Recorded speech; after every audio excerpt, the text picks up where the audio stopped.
Hello, I am Stella, and I am an ambitious girl, born and brought up in Amsterdam. I'm independent, extrovert, and a complete feminist. I've always been particular about the guy I would date. I haven't thought of marriage yet, though I'm of 29 years. I don't think I'm ready yet. I've always wanted to be with a guy who would support career, emotionally intelligent, who would respect me, my opinion and suggestions, who will let me stay the way I am and not try to change me in any case. One day, in my friend's party, I was at the bar with a glass of wine. There, a guy walked to me named Alex and asked for a cigarette. I told him I don't smoke. He didn't smoke either. It was just his way to start a conversation. Weird, right? I thought so too. Anyway, I was talking to him for the entire evening. We exchanged phone numbers, and he was quick to message the next day. He started flirting, and I enjoyed it. And soon we started dating each other. Things were fine for the first few weeks. He was overly possessive. He never liked that I hung out with my male friends, but never made a big fuss about it. He would often tell me not to go to some places and parties. I didn't always listen to him and would tell him he is quite mean, but it wasn't such a big issue for either of us. We even travelled to Singapore together. It was a great trip, and we had a wonderful time. Things were going so well, and we had a great chemistry. Once, it was my friend's birthday, and this friend was a guy greatly bothered Alex, though he never clearly said the same to me. I was getting ready for the party. Alex entered the room and, looking at my outfit, said that it was too short. I looked at him in disbelief. I replied, "It was a short dress, and I didn't find it too short." Next, he brought scissors and tried to cut my dress from the hem, just to make it shorter. I pushed him away and shouted at him. He said that if the dress got shorter, my friend would like it even more. That was cruel. On my way to the party, all I could think of was how suspicious he was and how little he trusted me. I was in no mood to party, and so I went to a cafe and kept on thinking about the incident. Next day, Alex apologised for his action, but that was just the beginning of his nasty behaviour. I heard about some guys who have a possessiveness for their girlfriends, but Alex took it to a whole new level. Such incidents kept on happening frequently. After some days, he had to head to Sweden for his business meeting, and I was relieved, knowing he wouldn't be around for that entire week. I wanted to spend time with my friends, without worrying about how Alex would react. I planned to meet my friend whose birthday party I didn't attend. I called him, and we decided to hang around a day out. After roaming around the entire day, when we went for dinner, I saw Alex at the restaurant. He never went to Sweden and was following me all around the city. I was completely confused. He tried making a scene, accused me of cheating on him with that same friend. He was almost about to punch my friend, but I dragged him out. I wanted my space and my privacy. Just because I was dating him doesn't mean I have to bid goodbye to my friends. So I decided to break up with him. But he wouldn't let me break up with him. He was on my feet, begging me to give him another chance. I had made up my mind and didn't need to ponder anymore. I thought breaking up would make my life easy and simple, but he kept messaging and calling at office hours. He even started bothering my friends and once showed up outside my office. He said he'd come up if I didn't come down to speak to him. I was scared that he shouldn't make a massive scene. I had no other option but to call the cops and file a harassment complaint against him. Women should be alert and shouldn't accept such kind of behaviour from any guy. This behaviour is signs of madness rather than love. If you also have such experiences in the past, you can share it in the comments section below. Hit the like button if you liked my story. Subscribe to this channel to watch more such videos and press the bell icon for more updates.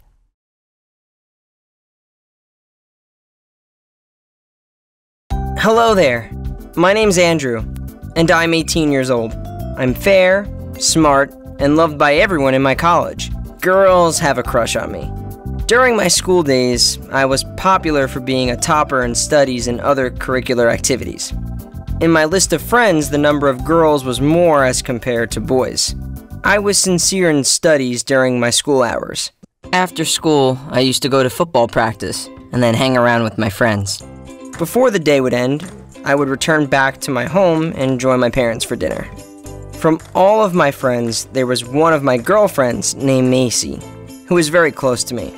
After dinner, I would daily talk to her. We'd keep chatting and talking late hours until midnight. My life was happening and it was full-on busy. Years passed by and I was promoted to class 10th. All my teachers had good expectations of me, as I was giving most of my time to my studies. Lecture after lecture, I kept on studying. I even started skipping my lunch breaks. I was very serious for my 10th examinations, and so after school, I started sitting in my school library for studying, skipping my football practice. This continued for a few months. One day, I was parking my bicycle, and a guy came to me and asked, "Do you know Macy?" I was watching him confused and wondering why he was asking me about Macy, and how does he know her? I replied, "Yes, I know her, but who are you to ask me all these questions?" He said that he was her brother. Brother? Macy has a brother? But I don't remember Macy having any brother. She never told me about her brother. He kept on talking about her and said she's suffering from some disease, that she's hospitalized and treatment is ongoing. Finally, he uttered that Macy is sick and will not be coming back to school. I decided to meet Macy after school, but by the end of the day, I forget that I have to meet Macy. I reached home and found no one there. I was very hungry, so I immediately rushed to the kitchen to get something to eat, but I found nothing, and finally ended up eating cornflakes with milk.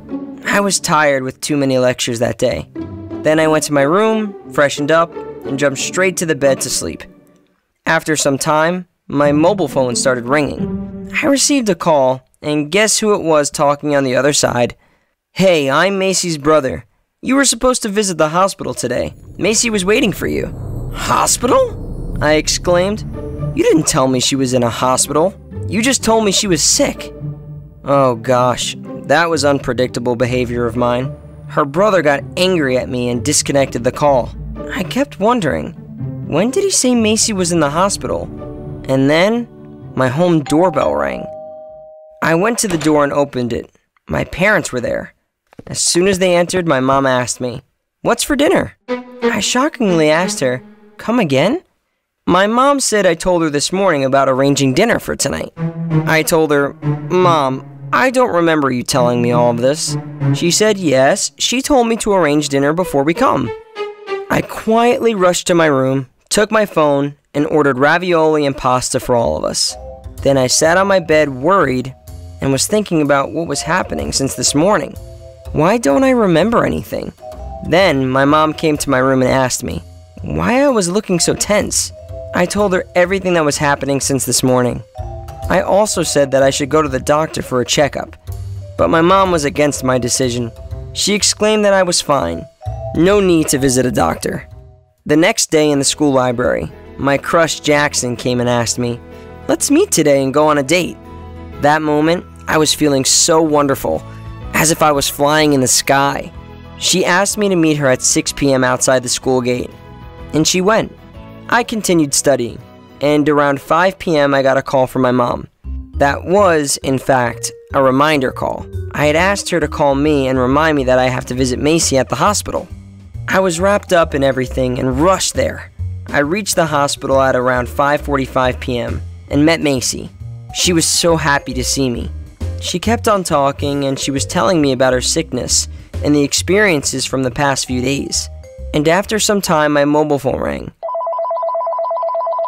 Yes, Jackson was on the call. I received the call and asked her, why was she calling me? Jackson got angry on the phone. She shouted, "Are you nuts? You were supposed to meet me at 6 p.m. to go out." And then I questioned her back. Is it? Whoa, such a terrible thing had happened, and it was because of me. I didn't know what was happening to me. Why don't I remember anything? Nowadays I seem to be fine and rarely forget stuff, but at that time, that habit was so frequent. If you have any idea what might be wrong with me, share your answer in the comments section below. Also, if you liked my story, then share it with your family and friends. Don't forget to subscribe to this channel and press the bell icon for more updates.